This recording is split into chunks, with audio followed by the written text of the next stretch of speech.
지난주 그 말씀의 제목이 기억나십니까? 지난주 제가 40장 본문의 말씀으로 광야에 길을 내시는 하나님이란 제목으로 여러분과 함께 말씀을 나눴습니다. 지난주 우리는 이사야 40장에서 깊은 겨울과 같은 그 포로 생활 가운데 정말 끝난 자리요, 정말 지쳐있고 소망이 없는 그 자리에 하나님께서 내 백성을 위로하라는 그 하나님의 음성으로 다시 이스라엘 백성들을 그 바벨론 포로에서 소망을 갖게 하시는 그 하나님의 말씀을 나눴습니다. 끝난 줄 알았던 그 자리에 하나님은 저와 여러분을 회복시키시기 위하여서 오늘 또 이 본문의 말씀, 이 한 말씀으로 하나님께서 말씀을 전하게 하셨습니다. 이제 오실 메시아를 예비하라는 그 부르심이 저와 여러분에게 사명으로 있다는 것입니다. 오늘 우리는 한 걸음 더 나아가서 이 이사야 11장의 말씀을 통해서 그 메시아가 오시면 과연 정말 어떠한 일이 일어나는가. 우리가 메시아 기다리는데, 주님 다시 오실 거를 우리가 기다리는데, 정말 그때 당시에 그 수백 년 전에 이 이스라엘 백성들이 기다렸던 그 메시아에게 주님께서 오셔서 어떠한 일을 하셨습니까?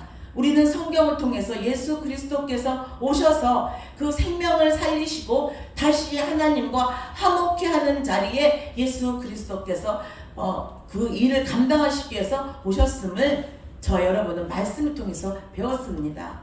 그런데 이제 우리가 다시 오실 예수 그리스도를 기다리는 우리는 과연 예수 그리스도를 기다리고 있는가? 정말 우리가 예수 그리스도를 오실 것을 기다리고 있다면 과연 우리는 어떠한 마음으로 우리가 정말 살아가야 할 것인가? 함께 말씀을 나누고자 합니다. 첫 번째, 저는 이 말씀에서 11장에서 이새의 줄기에서 한 싹이 나며라고 말씀했어요. 정말 그 당시 상황은 처참했어요. 아시리아의 침공 앞에 다윗의 왕조는 정말 그 도끼로 나무가 잘려져 있는, 정말 잘려져 있는 것 같은, 그 구루터기 나무만 남아져 있는 것 같은 그런 정말 멸망과 같은 그런 상황이었어요. 다윗의 왕조도 끝났고 이스라엘도 끝났다라고 하는 바로 그 자리에 하나님이 말씀하십니다. 한 싹이 난다. 그곳에서 새 생명이 난다. 이렇게 말씀하고 있습니다. 사랑하는 여러분, 우리가 이 땅에 살아가면서 좀 힘든 일이 있어요. 정말 내 힘으로 감당할 수 없는 일이 있어요. 내가 어쩔 수 없는 일들이 있는데 때로는 그 어쩔 수 없는 일 때문에 우리가 더 주님을 붙잡기도 하고 때로는 우리가 절망 가운데 좌절할 때가 너무도 많이 있다라는 거예요. 참 우리의 마음이 그럴 때마다 얼마나 연약한 우리 자신인지 다시 한번 깨닫는 거예요. 그러면서 다시 주님 앞에 매달릴 수밖에 없고 주님을 붙잡을 수밖에 없고 주님의 은혜를 구할 수밖에 없습니다. 우리가 그 일들을 감당할 수 있는 것은 내 힘과 내 노력으로 될 수 없다라는 거예요. 하나님께서 해주셔야 하고 하나님께서 능력을 주셔야 하고 하나님께서 감당할 수 있는 힘을 주셔야 우리에게 부어주신 그 소망을 붙들고 다시 일어설 수 있음을 믿습니다. 우리가 이새의 줄기에서 난 한 싹, 저를 통하여 우리 가정에 믿음의 싹이 나게 하셨다면 또 여러분 한 사람을 통하여서 그 가정에 하나님이 그 싹을 피우신 줄 믿습니다. 그 싹에 바로 누구입니까? 예수 그리스도라는 거죠. 예수 그리스도, 저와 여러분 어떤 예수 그리스도를 우리가 기다리고 있습니까? 예수 그리스도를 기다렸던 그 신약에 있는 사람들은 어떤 메시아를 기다렸죠? 나를 배부르게 하고 나에게 먹을 것을 주고 나를 입혀줄 수 있고 나의 고통을 해결해 줄 수 있는 나의 왕을 기다렸던 그 이스라엘 백성이었습니다. 그렇다면 저와 여러분은 어떤 예수 그리스도를 기다리고 있습니까? 사랑하는 여러분, 우리는 예수 그리스도를 만난 자인 줄 믿습니다. 예수 그리스도의 생명이 저와 여러분에게 있는 줄 믿습니다. 그렇다면 우리는 이 땅에 나의 문제를 해결할 예수 그리스도 나의 왕을 구하는 것이 아니라 내 생명조차도 아끼지 아니하고 나를 위해서 십자가에서 피 흘려 죽으신 그 예수 그리스도의 사랑이 저와 여러분을 오늘 이 시간에도 붙잡고 계시고 앞으로 가는 그 우리의 인생의 길에도 주님이 붙잡고 있기에 우리는 결코 무너지지 아니하고 우리는 결코 절망하지 아니하고 우리는 결코 쓰러지지 아니하고 주님의 손을 붙잡고 가는 자들임을 믿습니다. 아멘. 예수 그리스도께서 이 땅에 오실 때 어떤 모습으로 오셨습니까? 베들레헴 나사렛에서 무슨 선한 것이 나겠느냐? 누가 말했죠?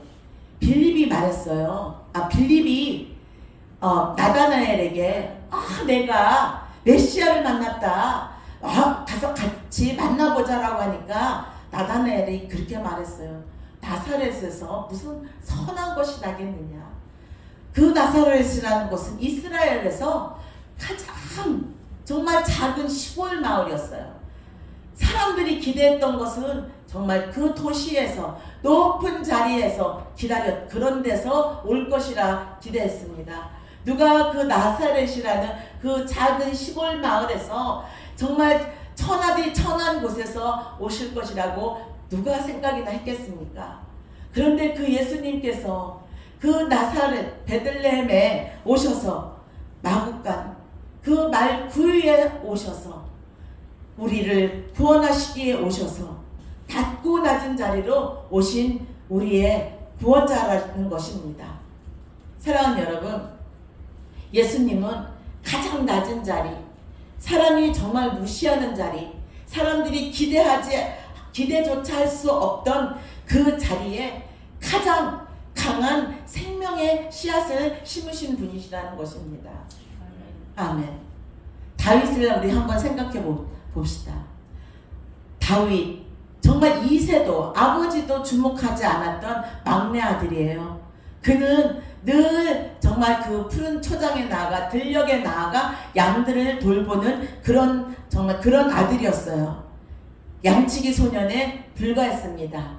사람들의 관심도 받을 수 없었던 정말 형제들과 그 가족들에게도 관심도조차 두지 않았던 그런 다윗이었어요.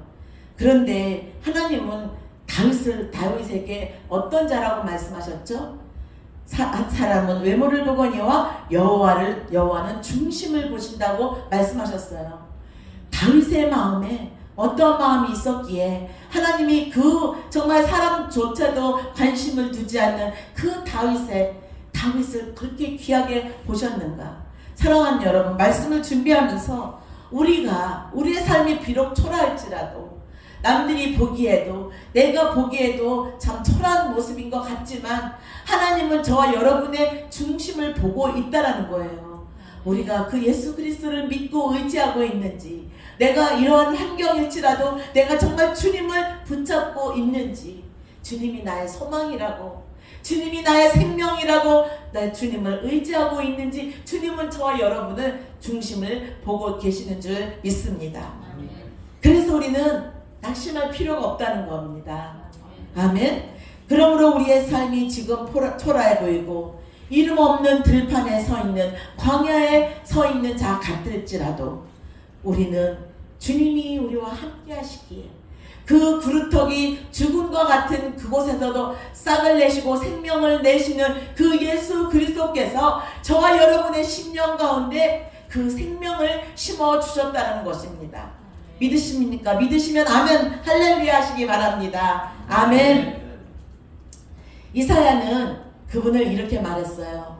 연한 순 같고 마른 땅에서 나온 줄기 같다. 연한 순은 스스로 자라나지 못합니다. 마른 땅에서는 생명이 나올 수 없습니다. 그러나 그곳에 하나님의 생기가 들어가고 성령의 바람이 불으면 그곳에 살아난다는 거죠. 줄기가 자라나고 나무가 크게 자라게 되고 많은 열매를 맺게 된다는 것입니다. 사랑하는 여러분, 아론의 쌍난 지팡이를 기억하시죠? 아론의 지팡이는 정말 죽은 나무예요. 그런데 하나님께서 그 아론의 지팡이에 싹이 나게 하셨어요. 그것은 바로 예수 그리스도를 나타내고 있다는 것입니다. 예수 그리스도를 붙잡는 자에게는 바로 생명이 있다는 거죠. 회복이 있다는 것입니다. 그렇기에 우리는 우리에게 오늘 이 시간에 저와 여러분에게 성령의 바람이 불어오고 예수 그리스도의 생기가 우리 심령 가운데 심어져서 우리에게 있는 생명으로 주님의 마음으로 우리는 기뻐하며 즐거워하며 감사하며 살 수밖에 없습니다. 그러한 마음으로 충만하시기를 주님의 이름으로 축원합니다. 아멘. 대림절은 바로 이 희망과 기다림의 절기입니다. 마른 땅 같던 세상, 메말라 있는 우리에게 예수님은 소망의 싹으로 저와 여러분을 지켜주시고 또한 풍성케 하시는 줄 믿습니다. 두 번째로 그 싹 위에 여호와의 영이 임하셨어요. 우리가 이거 한 목소리로 2절을 읽겠습니다. 2절, 그의 위에 여호와의 영, 곧 지혜와 총명의 영이요 모략과 재능의 영이요 지식과 여호와를 경외하는 영이 강림하시더니. 자, 그 위에 여호와의 영이 임하시니까 지혜의 영, 총명의 영, 모략과 능력의 영, 여호와를 경외하는 영, 이것이 임하니까 어떻게 됐다고 그랬어요? 이제 하나님 나라를 우리가 볼 수 있게 되었다는 거죠. 니고데모가 예수님을 찾아와서 우리가 하나님 나라에 들어가려면 어떻게 합니까? 아니, 하나님 그렇게 부르니까 어떻게 예수님께서 말씀하셨어요? 사람이 거듭나지 아니하면 하나님의 나라를 볼 수 없느니라라고 하셨습니다. 성령을 받은 사람만이 하나님 나라를 볼 수 있고 주님의 마음을 알 수 있고 영적으로 이 성령의 음성을 들을 수 있고 주님의 뜻을 따라서 우리가 주님의 뜻을 이루는 자로 갈 수 있다는 거예요. 사랑하는 여러분, 이 고백, 주님은 나의 왕이시라고 우리가 고백하며 산다고 하는데, 참으로 우리가 말씀을 준비하면서도 참 내가 주님은 나의 왕이십니다. 주님은 나의 왕이십니다. 그렇게 고백하면서도 내가 왕좌에 앉아있어. 내가 참으로 많더라는 거죠. 그러나 성령이 아니고서는 예수를 주라 시인할 수 없다라고 고린도전서 12장 3절에 말씀하셨던 것 같이 성령이 아니고서는 예수 그리스도를 나의 주라, 나의 왕이라고 고백할 수가 없다라는 거예요. 성령이 충만하게 나를 온전히 다스려주지 않으면 내가 나의 뜻대로 사는 자, 내가 왕이 되어서 내 마음대로 사는 자가 될 수밖에 없다라는 거죠. 그래서 우리는 늘 성령 충만하기를 간구해야 합니다. 여호와의 영이 저와 여러분에게 충만하게 임해야 지혜가 순간순간 지혜로, 주님께서 주시는 지혜로 순간순간 피할 수 있게 하시고, 또 어떤 위험한 순간에서도 우리가 주님이 나를 보호하셨습니다.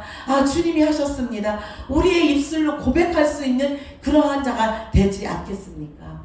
우리가 이렇게 뭐가 떨어졌는데 참 0.0001mm의 차이로 내가 발에 다치지 않을 때가 많지요. 저도 주방에서 칼을 막 하다가 칼이 툭 떨어졌는데 발꼬락을 찍지 않고 탁 떨어지는 거예요. 그런 모습들을 보면서 우리가 그래요. 주님이 보호하셨다. 그거는 하나님이 보호하지 않고서는요, 그게 조금 0.0001mm만 떨어져도요, 우리 발은 다치게 돼 있다는 거죠. 우리가 또 가다가 정말 다칠 수 있는데, 우리가 또 사고가 날 수 있는데, 그 순간을 모면하게 하시는 그 하나님이신 것을 믿습니다. 오늘 같이 눈이 와서 오늘 이렇게 못 오시고 또 일하러 가신 분도 있고 오늘 또 눈 때문에 못 오신 분들도 있는데, 우리가 운전하고 가다가도 또 우리가 길을 걸어가다가도 정말 넘어져서 크게 다칠 수가 있어요. 그런데 주님이 저와 여러분을 지키시니까 그 순간들을 모면하게 하시고, 또 하나님께서 저와 여러분에게 이렇게 모든 일들을 기쁨으로 감당할 수 있고 교회를 감당할 수 있는 또 힘을 주시고 능력을 주시는 줄 믿습니다. 아멘. 또 세 번째로 예수님이 오시면 평화의 나라가 임합니다. 이사야는 상상할 수 없는 장면을 보았습니다. 이사야는 그때의 이리가 어린 양과 함께 살며 표범이 어린 염소와 함께 누우며 송아지와 어린 사자와 살찐 짐승이 함께 있어 어린아이에게 끌리며 암소와 곰이 함께 먹으며 그것들의 새끼가 함께 엎드리며 사자가 소처럼 풀을 먹을 것이며 젖먹는 아이가 독사의 구멍에서 장난하며 젖된 어린아이가 독사의 골에 손을 넣을 것이라. 여러분, 이 장면은 우리 지금 이 인간의 세상에서는 도저히 있을 수 없는 장면들이에요. 그런데 이사야가 본 장면은 이렇게 이리가 어린 양과 함께 거하고 또 사자가 또 같이 풀을 먹고 젖먹는 아이가 독사의 구멍에서 장난을 하고 이런 일들이 가능합니까? 그런데 예수님이 오시면 이 말씀은 바로 에덴 동산이 그랬다는 거죠. 예수님이 오시면 에덴 동산과 같이 이제 다툼은 화해로, 두려움은 평안으로, 미움은 용서로 바뀐다는 것을 또 저와 여러분에게 보여주고 있습니다. 사랑하는 여러분, 예수님이 함께한 자들에게는 다툼이 있지 않도록 우리는 노력을 해야 합니다. 참고 인내하고 우리가 서로 사랑하고 우리가 서로 품어주고 그럴 수밖에 없구나라고 이해하는 습관이 우리에게 참으로 필요한 줄 믿습니다. 미국의 한 교회에서, 이거는 미국뿐만이 아니라 정말 이 뉴욕, 대한민국 어디에서도 있는 일들이에요. 그런데 미국의 한 교회에서 서로 원수인 두 가정이 있었습니다. 법정까지 가고 정말 수년간 서로 교회 안에서 말을 하지 않았어요. 그러니까 그 교회 안에 교회가 얼마나 어려웠겠어요. 그 두 가정 서로 말도 하지 않고 서로 원수같이 지냄으로 인해서 그 교회가 얼마나 힘이 들었겠어요. 근데 어느 날 부흥회가 있었습니다. 그런데 정말 기도를 많이 한 그 목사님이 말씀을 전하시면서 이제 그 원수를 사랑하라는 그 말씀을 전하시는데 그날 성령님께서 역사하셔서 그분들의 마음을 터치해 주신 거예요. 그래서 그때 성령님께서 그들을 터치해 주시면서 자신들이 얼마나 죄인인지, 예수님이 나와 같은 죄인도 용서해 주셨는데 내가 뭐라고 저 사람들을 저렇게 미워하고 정말 용서하지 못해서 교회에도 이렇게 힘들게 하나, 이런 마음들을 서로 갖게 된 거예요. 그러므로 말미암아 이제 부흥의 마지막 날이었대요. 부흥의 마지막 날 그 중에 한 사람이 앞으로 나와서 자기가 회개한다라고 그러면서 다 청중들 앞에서 그렇게 선포를 했다고 합니다. 예수님이 나를 용서했는데 내가 왜 저 사람을 저렇게 용서하지 못하고 있는가 하는 마음이 들었다 하면서 앞에 나와서 회개를 한 거예요.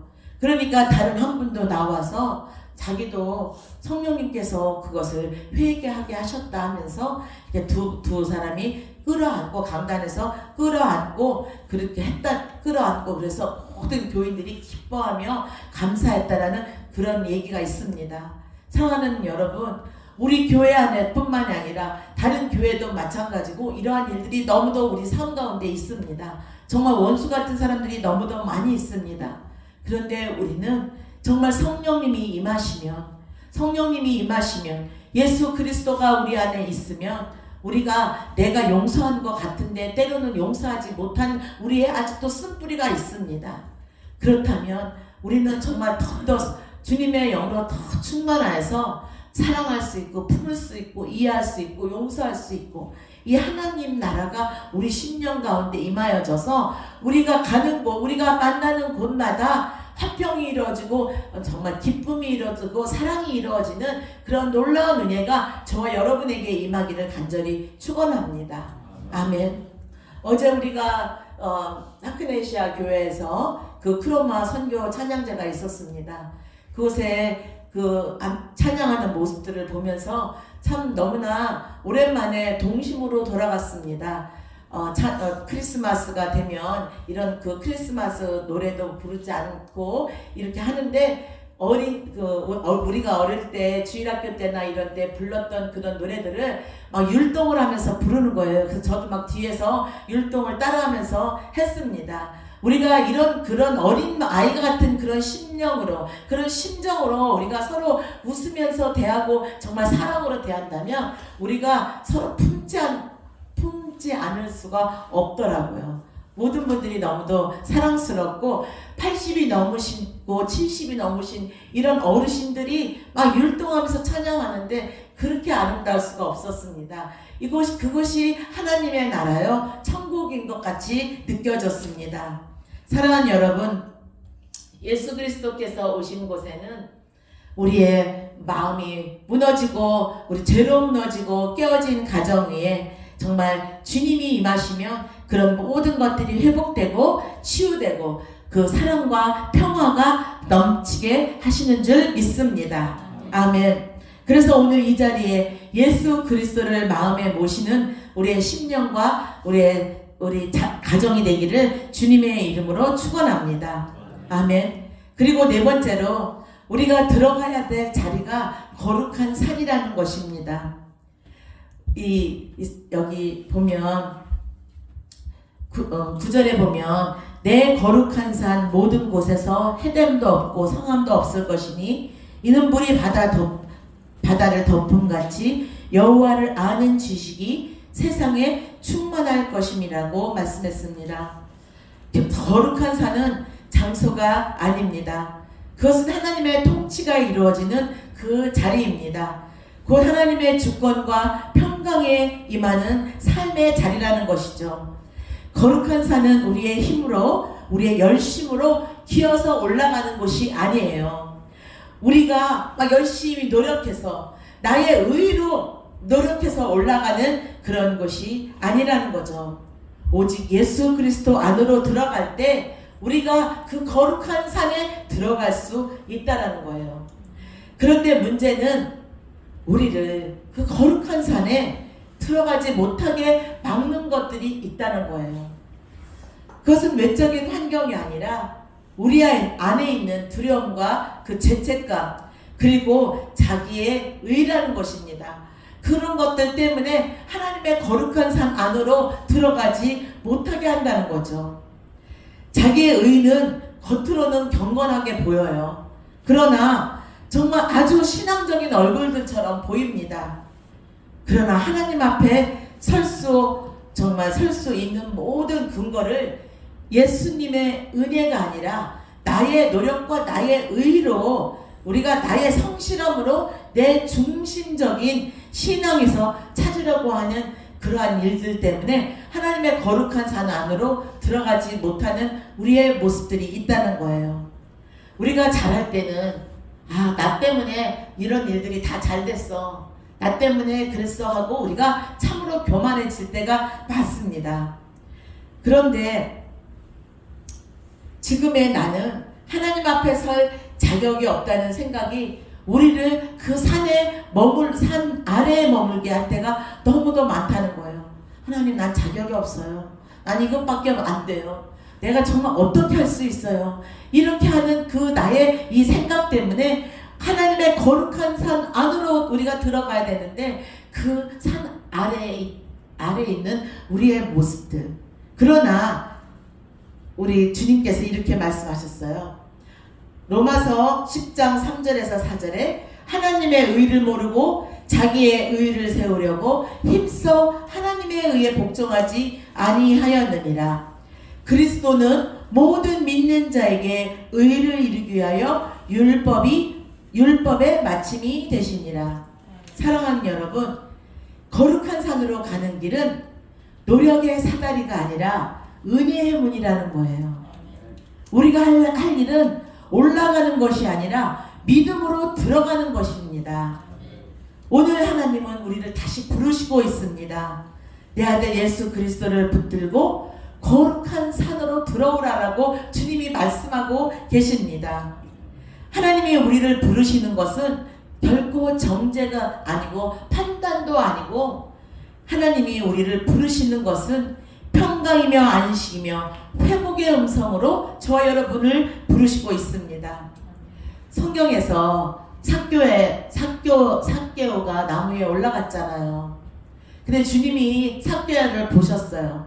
그리고 주님이 내가 오늘 너와 함께 한다 하며 삭개오의 집에 들어가셨습니다. 예수 그리스도를 만난 삭개오, 그는 늘 사람들에게 미움을 받던 사람이었어요. 죄인의 자리에서 늘 사람들로부터 자기 스스로가 대인 기피증으로 멀리하던 그런 사람이었어요.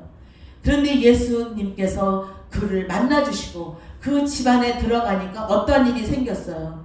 이제 그의 심령 안에는 사람을 두려워하지 않고 정말 진정으로 주님 때문에 기뻐하며 그 영적인 거룩한 산 안으로, 하나님 나라 안으로 들어갈 수 있는 자가 되었습니다. 아멘. 그래서 저와 여러분은 오늘도 삭개오와 같이 주님을 나의 마음에 모시고 우리 가정에 모시고 정말 참된 평화가 임할 수 있도록 우리가 거룩한 산 안으로 들어가는 저와 여러분이 되시기를 주님의 이름으로 축원합니다. 아멘. 마지막으로 예수 그리스도가 만민의 깃발이 되어 주셨습니다. 저와 여러분의 승리의 깃발이 되어 주셨음을 믿으시기를 축원합니다. 깃발은 사람들을 모으고 방향을 보여주고 승리를 선포합니다. 전쟁 가운데 보이지 않을 때 그 깃발을 보고 군사들은 찾아갑니다. 그곳을 찾아갑니다. 예수 그리스도가 우리의 승리의 깃발이 되어 주시는 줄 믿습니다. 그래서 그가 거하시는 곳은 저와 여러분을 영화롭게 하신다고 약속하셨습니다. 예수님이 중심이 된 저와 여러분, 예수님이 중심이 된 우리의 가정, 예수님이 중심이 된 우리의 교회, 우리의 공동체, 그곳에는 하나님의 영화가 나타나는 줄 믿습니다. 하나님이 그것을 통하여 영화롭게 하시는 줄 믿습니다. 사랑하는 여러분, 예수님이 오시면 그 잘린 나무, 구루터기 같은 나무, 생명이 없는 그곳에 새싹이 나게 하시고 생명이 자라게 하시고 나무가 되게 하시고 열매를 맺게 하시는 줄 믿습니다. 혹여라도 저와 여러분 가운데 그러한 것들이 있다면, 그러한 어둠이 있다면, 그러한 절망이 있다면 오늘 또 새싹 되신 그 예수 그리스도를 붙잡는 시간 되기를 주님의 이름으로 축원합니다. 제목, 잘린 그루터기 위에 난 한 싹. 잘려버린 그루터기 위에 난 한 싹. 마른 땅 깨어진 심령 속에 다시 자란 생명. 연한 순 같고 마른 땅에서 난 줄기 같아도 그 위에 임한 여호와의 영, 지혜와 총명, 모략과 능력, 경외의 영이 충만하니 거룩한 산에 만민의 깃발을 꽂게 하시는 우리의 승리자 예수 그리스도, 평화의 왕 모퉁이돌 되신 예수님이 물이 바다 덮음같이 우리 마음을 충만하게 하시리. 아멘.